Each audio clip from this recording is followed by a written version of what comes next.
Hey guys, today I want to show you how to make the curling millipede bracelet. It's a pretty simple design, but before we get into it, in a recent video we went over how to estimate cord requirements for a project, and so we want to show you how that plays out while making a real project. So the easiest way to estimate the amount of cord you need is to make 1 inch of a weave before you go ahead and make all of it. So I've made 1 inch of this curling millipede weave, and so I'm going to take that apart and see how much cord I used. So in that inch of weave, there was 14 inches of paracord.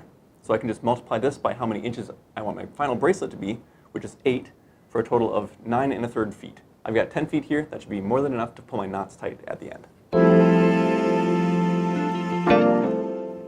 Everybody's wrist is a slightly different size. Mine is about 7 1/4 inches, so I usually make my bracelets about 8 to 8 1/4 inches long. And you can figure out your wrist measurement by just taking a piece of paracord, measuring around where you want the bracelet to sit, and then laying that alongside of a ruler. You always want to add an inch because your bracelet ends up thicker than the one strand of paracord. So now to actually set up our bracelet, after all those calculations, we just want to find both ends and trace it back to the middle. This is going to be just like a Cobra bracelet. So we'll put the fold down through the one side of the buckle.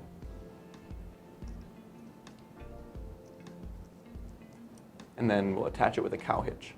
So we can just put the buckle through and cinch that down. So it should look like that. Then we can take the other side of the buckle and slide it onto the other end of our cord.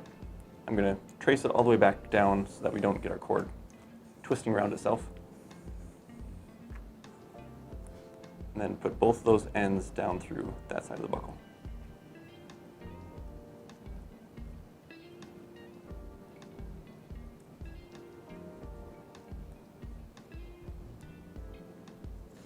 Run that buckle piece all the way to the other side. Make sure you don't have any twists in your cord. And then pull those two buckle ends apart until you get to your wrist measurement. You want to measure from one side of the buckle to the base of the teeth on the other side. So we'll lay that out and make sure we're right.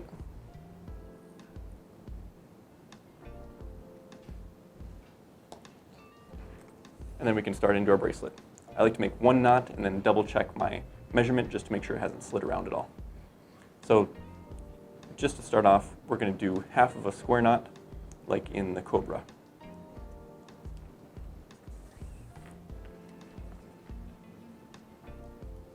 Now we'll double check before moving on.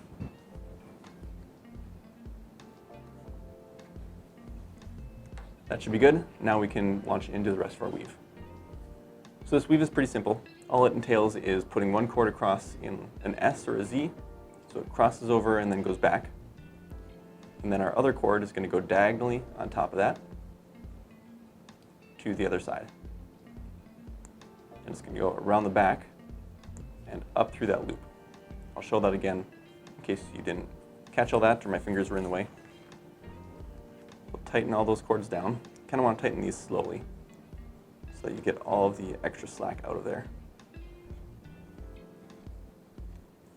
For the next knot, unlike the Cobra, we're going to start on the same side. So making that S, I'll make it a little bit bigger this time so you can see. Making that S, and this cord goes down across diagonally around the back and up through this loop. I'll grab the end and right up through that loop. That's what it looks like before tightening it down. Now tighten it down slowly so that we get all that extra slack out of that knot.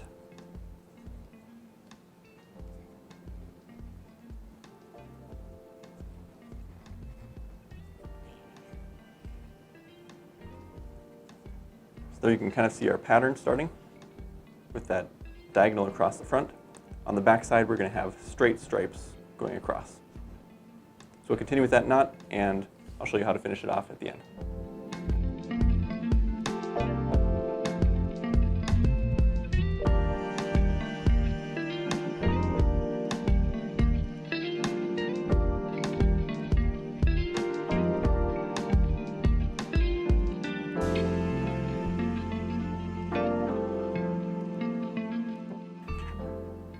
There's not a whole lot of finishing off that needs to be done other than cutting the ends on this one. So we'll do that and melt it with a lighter. So I had about 2 feet of paracord left over, which was pretty close to my estimate. We might have had just a little bit over 10 feet when we started out. But yeah, right around 9 feet of paracord for this project.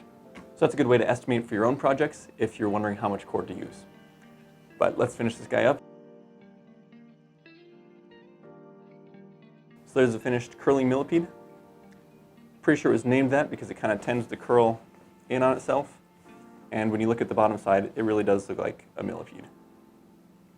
But it's a cool looking bracelet all the same, even when not compared to bugs. We hope you guys enjoyed this one. If you did, leave us a like or a comment. We'd love to hear back from you. Thanks for watching, and we'll see you next time.